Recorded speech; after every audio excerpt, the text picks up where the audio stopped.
আমাদের আঘাত করতে আসলে আমরা প্রতিরোধ করব।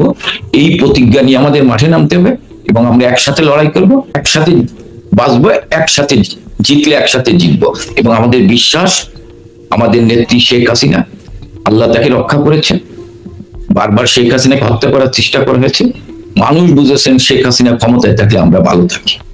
5 আগস্টের পর থেকে ইউনূস সরকারের মূল চরিত্র উন্মোচিত হতে থাকলো।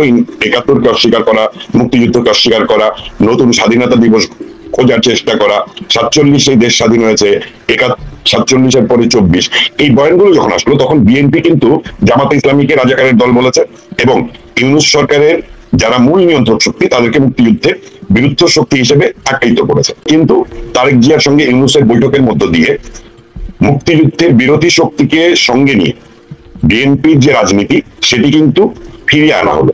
ডক্টর ইউনূস হচ্ছেন যারা সেন্ট মার্টিনে ঘাঁটি করতে চায় তাদের প্রতিনিধি, যারা বাংলাদেশের উপর দিয়ে করিডোর দিতে চায়, বাংলাদেশকে একটি যুদ্ধক্ষেত্র বানাতে চায় তাদের প্রতিনিধি, এবং তথাকথিত মব সন্ত্রাসের প্রতিনিধি যারা মুক্তিযোদ্ধাদের গলায় জুতের মালা দিচ্ছেন।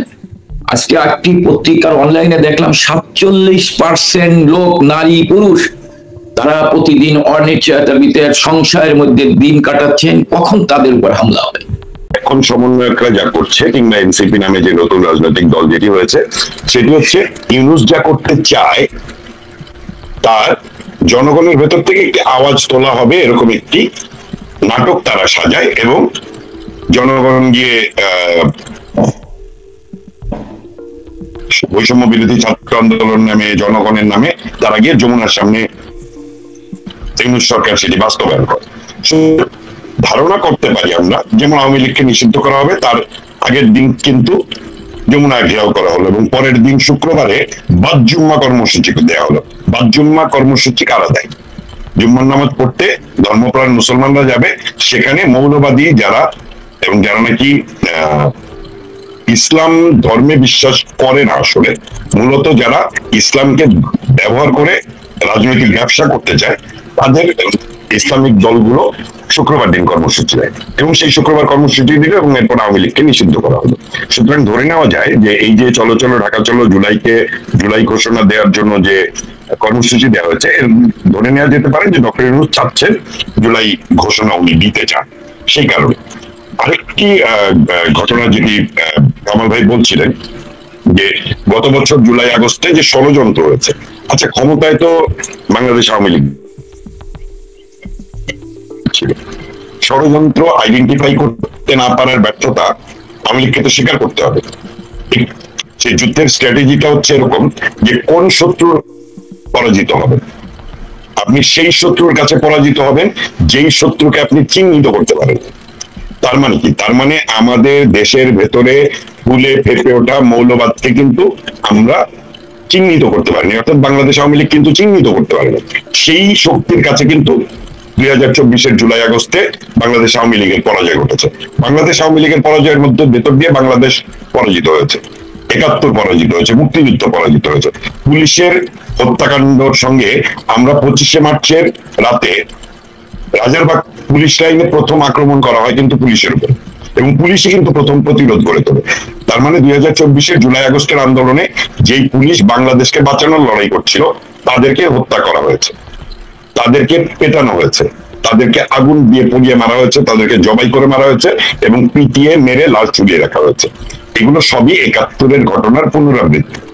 সেই জায়গাতে যাওয়ার আগে আমি যদি দেখি যে বাংলাদেশে এই যে মৌলবাদী শক্তির উত্থান ঘটলো, কামাল ভাই আমার সাথে বিভিন্ন টক শোতে ছিল, আমরা তখন আমি একটি কথা বলেছিলাম যে দীর্ঘ 75-এর 15 আগস্টের পরে 2008-এ বাংলাদেশ আওয়ামী লীগকে এবং বঙ্গবন্ধু কন্যা শেখ হাসিনাকে কিন্তু এই দেশের তরুণ প্রজন্ম ল্যান্ডস্লাইড ভিক্টরি দিয়েছিল এবং একক সংখ্যাগরিষ্ঠ দল হিসেবে সংসদে কিন্তু ধর্মভিত্তিক রাজনীতি নিষিদ্ধ করার সুযোগ ছিল, 72-এর সংবিধানে ফিরে যাওয়ার সুযোগ ছিল, কিন্তু বাংলাদেশ আওয়ামী লীগ সেই জায়গাটাতে যায়নি।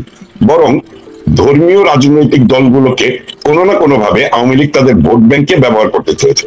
কিন্তু যে ঘটনাটি আসলে সবসময়ই সত্য সেটি হচ্ছে বাংলাদেশে মৌলবাদীরা কখনোই মুক্তিযুদ্ধকে বিলং করে না। মুক্তিযুদ্ধের শক্তি ক্ষমতায় থাকুক সেটি তারা চায় না, যেভাবেই হোক না কেন জননেত্রী শেখ হাসিনা ক্ষমতায় থেকেছেন এবং সেইখানে ভাগ বাটোয়ারার জন্য মৌলবাদীরা আওয়ামী লীগের বিভিন্ন নেতাদের মাধ্যমে তো এই 16 বছরে আওয়ামী লীগ সরকারের সুযোগ সুবিধা গেছে। আমরা তো ভুলে যাইনি যে শেখ হাসিনাকে তারা কমই মা যারা বলেছিল, তারাই কিন্তু এই জুলাই আগস্টের আন্দোলনের সবচেয়ে বড় আন্দোলনকারী এবং সবচেয়ে বড় শক্তিশালী অংশ ছিল। সুতরাং এই ভুলগুলোকে স্বীকার করে ভবিষ্যতে আমরা যদি সত্যিকার অর্থে আওয়ামী লীগ রাজনীতিতে আবার ঘুরে দাঁড়াতে চাই, তাহলে এই বিষয়গুলোকে স্পষ্ট করে আওয়ামী লীগকে রাজনীতিতে আসতে হবে। যে মৌলবাদী শক্তিকে কখনোই আর রাজনৈতিক ভাবে তাদের ভোট ব্যাংকের কথা চিন্তা করে আওয়ামী লীগ কিন্তু রাজনীতি করার চেষ্টা করলে সেটি কোনোভাবেই সুফল বয়ে আনবে না। আর লন্ডনের যে কথা প্রসঙ্গে আপনি যে প্রশ্নটি করলেন কামাল ভাইকে, লন্ডনে কিন্তু সরকারি সফরের বলতে সরকারি টাকায় উনি গিয়েছেন, কিন্তু উনি গিয়েছিলেন তারেক জিয়ার সঙ্গে একটি মীমাংসা করতে, আপোষ মীমাংসা করতে। কারণ আমরা দেখেছি যে যখনই এই 5 আগস্টের পর থেকে ইউনূস সরকারের মূল চরিত্র উন্মোচিত হতে থাকলো, ৭১কে অস্বীকার করা, মুক্তিযুদ্ধকে অস্বীকার করা, নতুন স্বাধীনতা দিবস খোঁজার চেষ্টা করা, 47 দেশ স্বাধীন হয়েছে, 47-এর পরে 24, এই বয়ানগুলো যখন আসলো তখন বিএনপি কিন্তু জামাতে ইসলামীকে রাজাকারের দল বলেছে এবং ইউনূস সরকারের যারা মূল নিয়ন্ত্রক শক্তি তাদেরকে মুক্তিযুদ্ধের বিরুদ্ধ শক্তি হিসেবে আখ্যায়িত করেছে। সংবিধান বাতিলের প্রশ্নে বিএনপি সংবিধান রক্ষার পক্ষে অবস্থান নিয়েছে, কিন্তু তারেক জিয়ার সঙ্গে ইউনূসের বৈঠকের মধ্য দিয়ে মুক্তিযুদ্ধের বিরোধী শক্তিকে সঙ্গে নিয়ে বিএনপির যে রাজনীতি সেটি কিন্তু ফিরিয়ে আনা হলো এবং এই জায়গাতে দাঁড়িয়ে বিএনপি কিন্তু আবার দেশের মানুষের পক্ষে যাওয়া, মুক্তিযুদ্ধের পক্ষে যাওয়ার একটি রাজনৈতিক সুযোগ তৈরি হয়েছিল, সেটিকে কিন্তু নষ্ট করে দিল তারেক জিয়া এবং ইউনূস সরকারকে ক্ষমতায় থাকার সুযোগটা করে দেওয়া হলো। কিন্তু তারেক জিয়া হয়তো জানে না যে ইউনূস সরকার এমন প্রক্রিয়ার ভেতরে আছে যে একসময় কিন্তু তারা বিএনপিকেও রাজনীতি থেকে বাতিল করার প্রক্রিয়া। আরেকটা হচ্ছে যে তরুণ প্রজন্ম, একটি জরিপ এসছে যে তরুণ প্রজন্ম রাজনীতিতে তাদের কোনো আগ্রহ নেই। এটি এই যে সাম্রাজ্যবাদের যে একটি রেজিম পরিবর্তনের যে চক্রান্ত, অর্থাৎ শেখ হাসিনাকে ক্ষমতা থেকে উৎখাত করার যে চক্রান্ত, এই চক্রান্ত এবং চক্রান্তটাকে দীর্ঘায়িত করার প্রক্রিয়াটা হচ্ছে তরুণ সমাজকে বিরাজনীতিকরণ করা। সে বিরাজনীতিকরণ প্রক্রিয়াতে তারা সফল হয়েছে। অর্থাৎ 24 জুলাই আগস্টের আন্দোলনে এক বিশাল স্বপ্ন নিয়ে তরুণ সমাজ রাজপথে নেমে আসলো, তারপরে তাদের স্বপ্ন ভঙ্গ হলো, মুক্তিযোদ্ধার কোটা বাতিল হলো, জুলাই আগস্টের কোটা যুক্ত হলো। এবং জুলাই আগস্টের কোটাটাও কাদের জন্য? যারা মারা গিয়েছে এবং যারা আহত হয়েছে। অর্থাৎ লাখ লাখ তরুণ প্রজন্ম যে জুলাই আন্দোলনে অংশগ্রহণ করেছে তাদের কোনো কোটা নেই। এই স্বপ্ন ভঙ্গের ভেতর দিয়ে তারা কিন্তু রাজনীতি বিমুখ হলো। এই বিরাজনীতিকরণের প্রক্রিয়াতে বলা যেতে পারে যে ইউনূস সরকারকে ষড়যন্ত্র করে যারা ক্ষমতা এনেছে তাদের সেই ষড়যন্ত্র সফল হয়েছে। আরেকটি প্রসঙ্গ যেটি কামাল ভাই এনেছে, আমি শেষ করছি এই কথাটি বলে, সেটি হচ্ছে মুরাদনগরে একটি নারীকে ধর্ষণ উল্লঙ্ঘ করে রীতিমতো উল্লাস প্রকাশ করা হয়েছে, উল্লম্ফন হয়েছে। এই মুরাদনগরটা কার এলাকা? মুরাদনগরটা কিন্তু উপদেষ্টা আসিফের এলাকা। এই মুরাদনগরে ওই ধর্ষণের 3 দিন পরে মা, ছেলে এবং মেয়ে 3 জনকে হত্যা করা হয়েছে পিটিয়ে এবং থানায় কিন্তু মামলা নেওয়া হয়নি। এই মুরাদনগরে যদি আসিফ ভবিষ্যতে নির্বাচন করতে চায় তাহলে সে জানে যে একটি সন্ত্রাসের রাজত্ব কায়েম না করে সে কোনোভাবেই ওই এলাকাতে এমপি হতে পারবে না। সুতরাং সে তার পথ থেকে উন্মুক্ত করার জন্য যে সকল সন্ত্রাসী কর্মকাণ্ড করা দরকার তার সবকিছু সে করছে। ধর্ষণের একটি রাম রাজত্ব কায়েম হয়েছে বাংলাদেশে, মব সন্ত্রাসের একটি রাম রাজত্ব কায়েম হয়েছে বাংলাদেশে, এবং সবচেয়ে বড় কথা হচ্ছে বিচারহীনতার একটা সংস্কৃতি বাংলাদেশে আবারও ফিরে আসছে। এই জায়গাতে দাঁড়িয়ে আমার কাছে মনে হয় যে লড়াইটা কঠিন, সেই অর্থে অনেক বড় শক্তির বিরুদ্ধে লড়াইটা করতে হবে আমাদেরকে পুনরায়। আমাদের বলতে আমরা বাংলাদেশ আওয়ামী লীগ সহ মুক্তিযুদ্ধের পক্ষের রাজনৈতিক দলের বৃহত্তর ঐক্য করে রাজনৈতিক লড়াইয়ে নামা এবং সংস্কৃতি কর্মীদেরকেও এই লড়াইয়ে সম্পৃক্ত করা। এই কঠিন লড়াই, অর্থাৎ অনেক বড় শক্তির বিরুদ্ধে লড়াই, কিন্তু আরেকটা সুফল আছে। কিন্তু 5 আগস্ট আমাদেরকে দুটো ঘটনা ঘটিয়েছে। একটা হচ্ছে বাংলাদেশ বিরোধী চক্র, মুক্তিযুদ্ধের বিরোধী চক্র, মুক্তিযুদ্ধের বিরুদ্ধে বিশ্বাসী রাজনৈতিক নেতৃবৃন্দ, সংস্কৃতি কর্মী সকলকে আমরা চিহ্নিত করতে পেরেছি। সুতরাং একটি চিহ্নিত শক্তির বিরুদ্ধে লড়াই করাটা সহজ। আর আওয়ামী লীগের 16 বছর ক্ষমতার সময় পুরো বাংলাদেশটা কিন্তু আওয়ামী লীগ হয়ে গিয়েছিল। এই যে মোস্তফা সরোয়ার ফারুকী আজকে উপদেষ্টা, সে শনিবার বিকেল নামে একটা সিনেমা করলো। সেই সিনেমাটি আওয়ামী লীগ সরকারের সময় কিন্তু মুক্তি দিতে পারে নাই, সে বহু চেষ্টা করেছে। আবার এই সরকার সময় সে উপদেষ্টা কিন্তু সেটি সে মুক্তি দিচ্ছেন। কারণটা কি? হোলি আর্টিজানের ঘটনা নিয়ে বর্তমান সরকারের ন্যারেটিভ হচ্ছে তরুণ কোমলমতি শিশু কিশোরদেরকে জঙ্গি উপাধি দিয়ে আওয়ামী লীগ হত্যা করেছে। আপনি মানে বুঝতে পারেন যে কোন বাংলাদেশটাই আমরা আছি। হোলি আর্টিজান যেখানে 23 জনকে কুপিয়ে গুলি করে হত্যা করা হলো, তার মধ্যে অন্তঃসত্ত্বা মহিলা ছিল, জাপানিজ ইটালির মহিলারা ছিল। সূরা পড়তে বলা হয়েছে, যে সূরা বলতে পারে নাই তাকেই হত্যা করা হয়েছে। এই জঙ্গিদেরকে বর্তমান সরকারের ন্যারেটিভ হচ্ছে, এবং সেই তাওকে যে নাকি এই আইসিটি সেই আইনজীবী বলছে আর্টিজানের মতো ঘটনা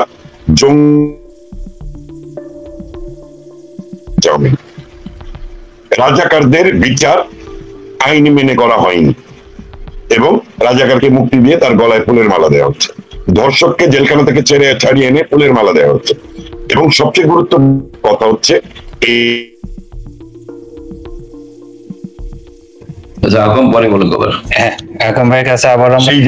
যমুনা টিভিকে ডেকে নিয়ে এই উপদেশটা আসিফ মাহমুদ কিন্তু ওপেনলি বলেছে মিডিয়া। হাকাম ভাই, আপনার ইন্টারনেটটা বোধহয় একটু ইন্টারাপ্ট হচ্ছে, মাঝে মাঝে আপনাকে আমরা পাচ্ছি না। আপনার কাছে আবারও ফিরবো, আমি একটু কামাল ভাইয়ের কাছে যেতে চাই। কামাল ভাই, এই যে আইন উপদেষ্টা গতকালকে একটি অনুষ্ঠানে বলেছেন যে আমি নিশ্চিতভাবে বিশ্বাস করি নির্বাচনের আগেই এই ফ্যাসিস্ট সরকারের যারা ছিলেন তাদেরকে, ফ্যাসিস্টদেরকে অবশ্যই বিচার করা হবে।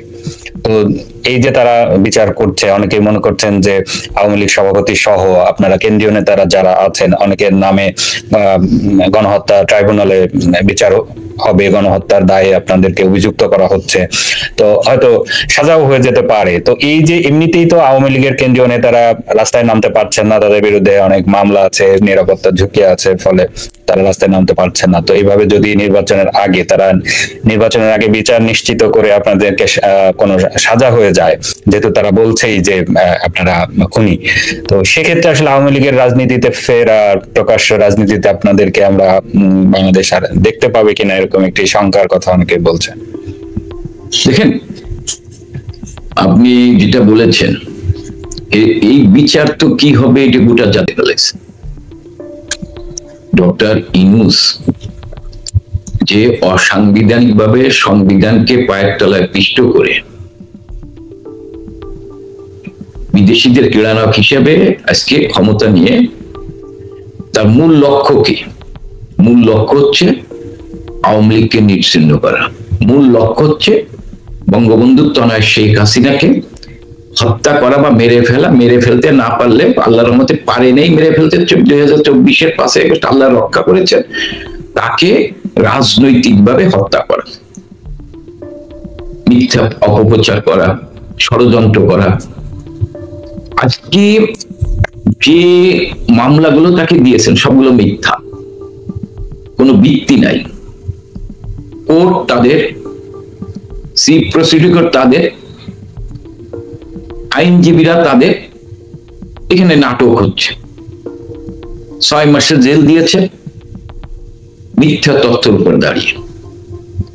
আবার হয়তো আগামী দিনে বলবে যে এই যে বিচার চলছে, হয়তো বলবে শেখ হাসিনাকে মৃত্যুদণ্ড দেওয়া। আমরা মনে করি যে সরকার এসেছে অবৈধভাবে, অসাংবিধানিকভাবে বাংলাদেশের সাধারণ ছাত্রদের সাথে, জনগণের সাথে প্রতারণা করে, মিথ্যার উপর ভিত্তি করে, যার মূল লক্ষ্য হচ্ছে বাংলাদেশকে অর্থনৈতিকভাবে পঙ্গু করা, রাজনৈতিকভাবে পঙ্গু করা, বাংলাদেশকে একটি অকার্যকর রাষ্ট্রে পরিণত করা, যারা নিজেদের ভাগ্য পরিবর্তনের জন্য জনগণের কথা বলে কিন্তু নিজেদের ভাগ্য পরিবর্তন করার জন্য যারা অবৈধভাবে রাষ্ট্রীয় ক্ষমতা দখল করেছে, তাদের কাছ থেকে আমরা কোনো ন্যায় বিচার প্রত্যাশা করি না। জননেত্রী শেখ হাসিনা যখন জনগণের আহ্বানেই তিনি বঙ্গবন্ধুকে হত্যা করার পর 6 মাসে নির্বাসিত থাকার পর 6 বছর পর দেশে ফিরে গেছিলেন, লক্ষ লক্ষ লোক তাদের প্রিয় নেতাকে যেভাবে অভিনন্দন জানিয়েছিলেন, স্বাগতম জানিয়েছিলেন, গ্রহণ করেছিলেন হৃদয় দিয়ে। আমি মনে করি আগামীতেও বাংলাদেশের জনগণ এখন বুঝতে পেরেছেন যে ডক্টর ইনুস হচ্ছেন 71-কে যারা মুছে ফেলতে চায় তাদের প্রতিনিধি। ডক্টর ইনুস হচ্ছে বাংলাদেশকে যারা অর্থনৈতিকভাবে ধ্বংস করতে চায় তাদের প্রতিনিধি। ডক্টর ইনুস হচ্ছেন যারা সেন্ট মার্টিনে ঘাঁটি করতে চায় তাদের প্রতিনিধি, যারা বাংলাদেশের উপর দিয়ে করিডোর দিতে চায়, বাংলাদেশকে একটি যুদ্ধক্ষেত্র বানাতে চায় তাদের প্রতিনিধি, এবং তথাকথিত মব সন্ত্রাসের প্রতিনিধি যারা মুক্তিযোদ্ধাদের গলায় জুতের মালা দিচ্ছেন। আজকে একটি পত্রিকার অনলাইনে দেখলাম 47% লোক, নারী পুরুষ, তারা প্রতিদিন অনিশ্চয়তার ভিতরে সংশয়ের মধ্যে দিন কাটাচ্ছেন কখন তাদের উপর হামলা হবে।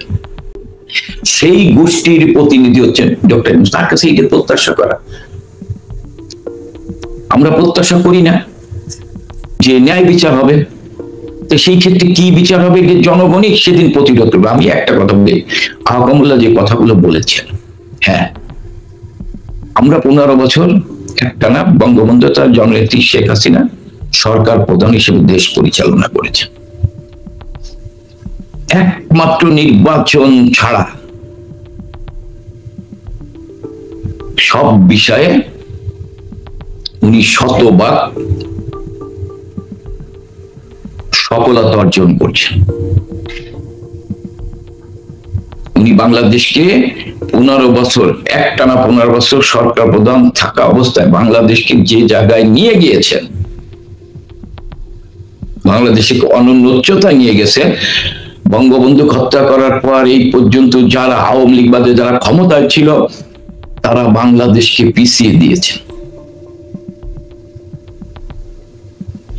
আমাদের 15 বছরের ক্ষমতায় যে দুর্নীতি হয় নাই, আপনি অনিয়ম হয় নাই বা টাকা পাচার হয় নাই, আমি তো অস্বীকার করি না, কিন্তু বলা হতো, আপনিও জানেন যে $1 বিলিয়ন পাচার হয়েছে আমাদের 15 বছরে। কিন্তু কয়েকদিন আগে কি দেখলাম, বাংলাদেশ ব্যাংকের গভর্নর কি বললেন যে 15 বছরে 17 থেকে 18 বিলিয়ন ডলার পাচার হয়েছে। সেইটাও কতটুকু সত্য আমি জানি না, কিন্তু এই 10 মাসে $20 বিলিয়ন পাচার হয়েছে প্রতিদিনের অনলাইনে। তাহলে শেখ হাসিনা সরকার সম্পর্কে মিথ্যাচার অপপ্রচার করত। হ্যাঁ, বঙ্গবন্ধুর তনয়া জননেত্রী সততার সাথে দেশটাকে এগিয়ে নিয়ে যাওয়ার চেষ্টা করছেন। আমাদের মতো আমরা যারা তার প্রতিনিধিত্ব করছি, আমাদের আচরণে বা আমাদের কর্মকাণ্ডে অনেক সময়, আমাদের কথাবার্তা অনেক সময় দল বিতর্কিত হয়েছে। মুক্তিযুদ্ধের পক্ষের অনেক মানুষ আহত হয়েছেন আমাদের কথা, এটা আমরা অস্বীকার করি না। শুধু তাই নয়, আমাদের দলের কর্মীরাও, তৃণমূলের নেতা কর্মীরাও অনেক বিষয়ে অবহেলিত হয়েছে, এটা আমি অস্বীকার করি না। এটার জন্য দায়ী অনেক সময় ধরেন সাধারণ মানুষ বা তৃণমূলের নেতা কর্মীরা বলতো শেখ হাসিনার প্রতি আমাদের আস্থা আছে, শেখ হাসিনা ভালো, কিন্তু শেখ হাসিনা যিনি প্রতিনিধিত্ব করছেন SM কামাল, উনি MP, উনি সাংগঠনিক সম্পাদক, উনি কাজটা ভালো করছেন না, উনি খারাপ। এই বিষয়টা কিন্তু ছিল। আজকে কিন্তু বাংলাদেশের মানুষের বিন্দু মাত্র আস্থা বিশ্বাস শেখ হাসিনার প্রতি কমতি নাই, বরং আজকে আরো বেশি বৃদ্ধি পেয়েছে। আমি একটা কথা বলি, এই লড়াইটা আহকাম যেটা বলছেন, আসলে এই লড়াইটা কঠিন লড়াই। এই লড়াইটা 71কে মুছে ফেলার একটা গোষ্ঠীর চেষ্টা করতেছে, মানে স্বাধীনতার 53 বছর পর একটা প্রতি বিপ্লব হয়েছে। যারা 71-এর বিরোধিতা করেছেন, যারা 71কে মেনে নিতে পারেননি, তারা 53 বছর পর একটা প্রতি বিপ্লব করেছেন। আপনি প্রশ্ন করতে পারেন যে 75-এর 15 আগস্ট বঙ্গবন্ধুকে হত্যা করার পর তো, হ্যাঁ, 75-এর 15 আগস্ট বঙ্গবন্ধুকে হত্যা করার পর যারা অবৈধভাবে ক্ষমতা দখল করেছে, জিয়াউর রহমান বা খন্দকার মুস্তাকরা, তারা কিন্তু ৭১-কে ঠিক রেখে স্বাধীনতার ইতিহাসকে বিকৃতি করতে চেয়েছে, সম্পূর্ণভাবে ৭১-কে মুছে ফেলতে চায়নি। তারা বঙ্গবন্ধু, জয় বাংলা, ৭ই মার্চ, এটাকে জয় বাংলাকে মুছে ফেলতে চেয়েছে, ৭ই মার্চকে মুছে ফেলতে পেরেছে, বঙ্গবন্ধুকে খাটো করতে চেয়েছে। বঙ্গবন্ধুকে একেবারে মুছে ফেলতে চায়নি, কিন্তু বঙ্গবন্ধুকে খাটো করতে চেয়ে ইতিহাসকে বিকৃতি করতে চেয়েছে। আজকে ২৪-এ যারা অবৈধভাবে ক্ষমতা দখল করেছেন, তারা কিন্তু সম্পূর্ণভাবে ৭১-কে অস্বীকার করছেন, মুছে ফেলতে চাচ্ছেন। যারা ৭১-কে মুছে ফেলতে চাচ্ছেন তারা হচ্ছে, তাদের প্রতিনিধিত্ব হচ্ছে ইউনূস, আর শেখ হাসিনা হচ্ছে ৭১-এর চেতনাকে ধারণ করে অসাম্প্রদায়িক বাংলাদেশ গড়ার মধ্যে দিয়ে বাংলাদেশকে অনন্য উচ্চতায় নিয়ে যেতে চাচ্ছে। হ্যাঁ, নির্বাচন ব্যবস্থা নিয়ে ১৪ নির্বাচন, ১৮ নির্বাচন, ২৪-এর নির্বাচন প্রশ্নবিদ্ধ হয়েছে। এর জন্য আমাদের দায়ীও করতে পারে, আবার আমরা বিরোধী দলকে দায়ী করতে পারি। সরকারি দল হিসেবে দায়ী দায়িত্ব আমাদের বেশি, আমি এটা অস্বীকার করি না, কিন্তু সাংবিধানিক ধারাবাহিকতা রক্ষা করতে হলে বিকল্প কোনো ব্যবস্থা ছিল না। জনগণ, অর্ধেকের বেশি জনগণ নির্বাচনে অংশগ্রহণ করেনি, পার্টিসিপেট করেনি, ভোট কেন্দ্রে, এটাই বাস্তবতা। কিন্তু এর বিকল্প কি ছিল? আমরা মনে করি আমাদের এই ত্রুটিটা ছিল। বলতে পারেন বিরোধী দলের পর নির্যাতন হয়েছে, জামাত বিএনপির পর জামাতের উপর নির্যাতন হয়েছে, জামাত যুদ্ধ অপরাধী, তারা দেশকে অস্থিতিশীল পরিবেশ তৈরি করার চেষ্টা করেছে সরকার। কিন্তু আওয়ামী লীগ কি কাউকে ঘর থেকে ধরে এনে পিটিয়ে পুলিশের হাতে সোপর্দ করেছে? আওয়ামী লীগ কি কোনো বাড়ি হামলা করেছেন? আজকে ৭৫-এর ১৫ আগস্টের পর কিন্তু ৩২-কে গুড়িয়ে দেওয়া হয়নি, বঙ্গবন্ধুর স্থাপনা ভেঙে ফেলা হয়নি। আজকে কিন্তু এই শক্তি, যেটা আমিও বলছিলাম, আহ্বান বলছিল, যেটা ৭১-এ পাক হানাদার বাহিনী যা যা করছে এরা তাই করছে। এই যে আওয়ামী লীগের নেতা কর্মীদের উপরে এত অত্যাচার হচ্ছে, মানে অনেকে বলেন যে এটা আসলে এই যে ১৬ বছরে আওয়ামী লীগের অপকর্ম, এদের এটার কারণে মানুষের ক্ষোভ, কি বলবেন এর উত্তরে? আমি ধরেন বিচ্ছিন্ন ভাবে, আমি ধরেন খুলনার এমপি, আমি যদি ওই এলাকায় অত্যাচার করে থাকি, সে বিএনপি বা বিরোধী দলের উপর, সেই ক্ষোভটা আমার উপরে থাকতে পারে।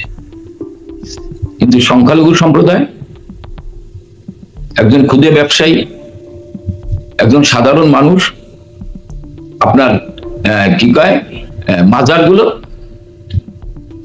আমি আওয়ামী লীগের এমপি, আমার বাড়িতে হামলা হতে পারে। মাজার কি অপরাধ করেছে? এই বাংলাদেশ তো ওলিয়া ওলাদের দেশ। মন্দির কি অপরাধ করেছে? অন্তঃসত্ত্বা পুলিশ কি অপরাধ করেছে? ওই মেয়েটা, ওই আপনার কুমিল্লার যে মেয়েটাকে উলঙ্গ করে রেপ, সেই মেয়েটা কি অপরাধ করেছে? সে তো রাজনীতি করেনি, আওয়ামী লীগ করেনি। তাহলে আজকে শুধু আওয়ামী লীগ না,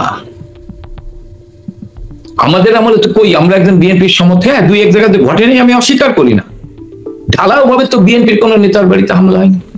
আপনি আইনজীবীরা গ্রেপ্তার হয়েছে, বেল পাইনি, এরকম কোন নজির বা আওয়ামী লীগের আমলে আছে? আপনি বলেন যে সুপ্রিম কোর্টের, হাইকোর্টের আইনজীবীরা, সুপ্রিম কোর্টের বাহান্নি, জজ কোর্টের আইনজীবীরা, যারা ওকালতির আইনজীবী, বিরোধী দলের রাজনীতি করেছেন, তাদের নামে মামলা হয়েছে, তারা বেল পাইনি। আজকে ৪৩ জন আইনজীবী একদিনে গ্রেপ্তার হয়েছে। কোন আদালতে আইনজীবীরা স্বাধীনভাবে, যারা কাজ করছে, স্বাধীনভাবে কাজ করতে পারছে না। আজকে আপনার সাংবাদিক, আপনি টক শোতে সবচেয়ে তীর্যক ভাষায় টেলিভিশনে সমালোচনা হতো, ইলেকট্রনিক্স মিডিয়াতে সবচেয়ে বেশি সরকারের বিরুদ্ধে সমালোচনা হতো, আপনি জানেন। কই, সেই টেলিভিশন তো বন্ধ করা হয়নি, সেই টেলিভিশনের সাংবাদিক তো চাকরিচ্যুত হয়নি। আপনি সাংস্কৃতিক উপদেষ্টারে প্রশ্ন করার কারণে ৩ জন সাংবাদিকের চাকরি চলে গেল, দীপ্ত টিভি বন্ধ হয়ে গেল। আজকে ৮ জন সাংবাদিককে হত্যা করা হয়েছে। আজকে মোজাম্মেল বাবু, শ্যামল দত্ত, ফারজানা রূপা, আজকে অনেক সাংবাদিক গ্রেপ্তার। আজকে সংবাদপত্রের স্বাধীনতা আছে? আমার মনে হয় আজকে আমার মানে দুঃখের ভিতরেও একটু ভালো লাগে যে যারা আওয়ামী লীগের সমালোচনা করতো তারা আজকে বলছে আওয়ামী লীগ আমলে যে স্বাধীনতা সংবাদপত্র ছিল বা কথা বলার অধিকার ছিল তার এক ভাগই আমলে নাই। এটা হচ্ছে বাংলাদেশ। এই বাংলাদেশটাকে এখান থেকে রক্ষা করতে হলে আমাদের যেটা বলছে ৭১-এর চেতনায়, ওরা ৭১-এর চেতনায় আঘাত করে আমি মনে করি আওয়ামী লীগকে ঐক্যবদ্ধ হওয়ার সুযোগ করে দিয়েছেন, মানুষকে বুঝতে দিয়েছেন ১৪ই জুলাই আন্দোলন সাধারণ ছাত্রদের আন্দোলনকে ওরা ব্যবহার করেছেন। আর ওরা এখন কি ছড়াচ্ছেন আওয়ামী লীগ যদি ক্ষমতায় আসতে পারে এই যে সাধারণ ছাত্র যারা আন্দোলন করছে তাদেরকে মেরে ফেলবে। আমি এইটুকু বলতে পারি, সাধারণ ছাত্রদের যে আন্দোলন সেই আন্দোলন যারা করছে তাদেরকে আমরা ধন্যবাদ জানাই। বঙ্গবন্ধুর তনয় তাদেরকে গ্রহণ করেছেন, কিন্তু যারা সাধারণ ছাত্রদের আন্দোলনকে ব্যবহার করে বঙ্গবন্ধু তনয় জননেত্রী শেখ হাসিনার স্লোগানকে, কথাকে বিকৃতি করে যারা ৫ই আগস্ট সৃষ্টি করেছে এবং যারা ৭১-কে মুছে ফেলতে চায়, যারা বঙ্গবন্ধুর ভবন যেটা বাঙালির অনুভূতির জায়গা, আস্থার জায়গা, সেই জায়গাকে যারা বুলডোজার দিয়ে মাটির সাথে মিশিয়ে দিয়েছে, অবশ্যই জনগণ একদিন তাদের বিচার করবে। এই যে কামাল ভাই, সামনে আবার আগস্ট আসছে, এই জুলাই ১ বছর পূর্তি উপলক্ষে বিভিন্ন কর্মসূচি আসছে। যারা এখন বাংলাদেশের নিয়ন্ত্রক বা বাংলাদেশের যারা ক্ষমতায় আছেন তারাও বিভিন্ন কর্মসূচিতে সমর্থন দিচ্ছেন। তো সেই দিক থেকে এই যে আওয়ামী লীগের জন্য আগস্ট একটি বিশেষ আবেগের জায়গা, তো জুলাই আগস্টে আওয়ামী লীগ আসলে কি ধরনের কর্মসূচি রাখার পরিকল্পনা করছে? আমরা তো ধরেন ৫ই আগস্ট ৮ই আগস্ট প্রোগ্রাম কর্মসূচি দিচ্ছি। ৮ই আগস্ট হচ্ছে সংবিধান লঙ্ঘন ও কালো দিবস হিসেবে পালন করবো সারা দেশে। জানি না কি হবে। আমরা প্রত্যাশা করি যে ১৫ই আগস্ট আমরা ৩২-এ শ্রদ্ধা জানাই। আমরা এটা প্রত্যাশা করি এবং আশা করি যে আমরা সফল হব। এখন তো সেই বাস্তবতা আমরা দেখতে পাচ্ছি না, মানে আপনার আশাটার পেছনের দিকটা যদি একটু আমাদের বলেন। এই কারণেই তো বললাম যে প্রত্যাশা করি, আমরাও চেষ্টা করব যে ১৫ই আগস্ট আমরা ৩২-এ শ্রদ্ধা জানানোর জন্য আমরা, কারণ আমরা এইভাবে ঘরের ভিতর থেকে তিলে তিলে মরার চেয়ে একসাথে মরতে চাই, আমরা একসাথে বাঁচতে চাই। আজকে আপনি দেখেন, ছাত্রদল ছিল সকল বিশ্ববিদ্যালয়, ছাত্র শিবির ছিল সকল সাধারণ শিক্ষক, কাউকে ইউনিভার্সিটির ছাত্রত্ব বাতিল করা। আপনি চিন্তা করেন ঢাকা মেডিকেল, চট্টগ্রাম মেডিকেল, যারা মেডিকেল কলেজের ছাত্রছাত্রী, যারা 5th ইয়ারে, তাদেরকে কলেজ থেকে বহিষ্কার করে দিচ্ছে। এরকম ঢাকা বিশ্ববিদ্যালয়, বিভিন্ন বিশ্ববিদ্যালয়ে ছাত্রলীগ করে, শিক্ষা প্রতিষ্ঠানে যারা ছাত্রলীগ করে, এরকম লক্ষ লক্ষ ছেলে মেয়ে তাদের জীবনটাকে অনিশ্চয়তার দিকে ঠেলে দিচ্ছে। তারা মানবতার জীবন যাপন করছে। রাজশাহীতে একটি ছাত্রলীগের মেয়ে পরীক্ষার হলে কিভাবে তাকে শারীরিক নির্যাতন করা হলো। আজকে বাংলাদেশটা হচ্ছে নির্যাতনের দেশ পরিণত হয়েছে, ধর্ষকের দেশে পরিণত হয়েছে। এর বিরুদ্ধে এইভাবে মায়ের খাওয়ার চাইতে আমাদের সকলকে ঐক্যবদ্ধ হয়ে, আমরা প্রতিহিংসা রাজনীতি করব না, আমরা কাউকে আঘাত করব না, কিন্তু আমাদের আঘাত করতে আসলে আমরা প্রতিরোধ করব। এই প্রতিজ্ঞা নিয়ে আমাদের মাঠে নামতে হবে এবং আমরা একসাথে লড়াই করব, একসাথে বাঁচবো, একসাথে জিতলে একসাথে জিতবো। এবং আমাদের বিশ্বাস, আমাদের নেত্রী শেখ হাসিনা, আল্লাহ তাকে রক্ষা করেছেন। বারবার শেখ হাসিনাকে হত্যা করার চেষ্টা করা হয়েছে, মানুষ বুঝেছেন শেখ হাসিনা ক্ষমতায় থাকলে আমরা ভালো থাকি। শেখ হাসিনা ক্ষমতায় ভুল ত্রুটি আমাদের আছেই, আমি এটা অস্বীকার করি না। আমরা ভুলের ঊর্ধ্বে না, কোনো মানুষই ভুলের ঊর্ধ্বে না। 15 বছর বঙ্গবন্ধুর তনয় একটানা দেশ পরিচালনা করেছেন, সারাদিন চেষ্টা করেছেন দেশটাকে এগিয়ে নিয়ে যাওয়ার ক্ষেত্রে। আমি তো আবারও বলছি, হয়তো আমরা তার পক্ষ থেকে যারা বিভিন্ন জায়গায় প্রতিনিধিত্ব করছি, আমাদের কারণে হয়তো অনেক জায়গায় দল বিতর্কিত হয়েছে, দল প্রশ্নবিদ্ধ হয়েছে, দলের ভাবমূর্তি ক্ষুণ্ণ হয়েছে। আমরা মনে করি যে আমরা সেই জায়গা থেকে অতিক্রম করে মানুষের আস্থা অর্জন করে এবং আমার আচরণে যদি কেউ কোনো কষ্ট পেয়ে থাকে, আমি মনে করি তারা ক্ষমা সুন্দর দৃষ্টিতে দেখবে। আসুন আমরা আমাদের নেতা শেখ হাসিনা, দল আওয়ামী লীগ, আমরা যদি ৭১-এর চেতনায় বিশ্বাস করি, আমরা ঐক্যবদ্ধ হব এবং এই লড়াই ইনশাআল্লাহ আমরা জিতবো, কারণ ইতিহাস বলে। আর আমার ভাই আহকামাল যে কথাটা বললেন, সবসময় ষড়যন্ত্রকারীরা ছিল। আজকে যদি ৫৭ মানে নবাব সিরাজউদ্দৌলার সময় টানতে হয়, সেই সময় মীর জাফর ছিল তার ঘনিষ্ঠ আত্মীয়, বসিটি বেগম তার প্রভু ষড়যন্ত্র করছে। ৭৫-এর ১৫ই আগস্ট খন্দকার মোস্তাক বঙ্গবন্ধুর ঘনিষ্ঠ ছিল, বঙ্গবন্ধুর হত্যার জন্য দায়ী। ২৪-এর মোস্তাককে আমরা জানি না, অবশ্যই আমি মনে করি ২৪ও মোস্তাকরা আছে। মানে আপনি কি সন্দেহ করেন যে ২৪-এও এ ধরনের মোস্তাক আছে? ২৪ও মোস্তাকরা আছে, হয়তো সেই মোস্তাকদের আমরা এখনো চিহ্নিত করতে পারিনি।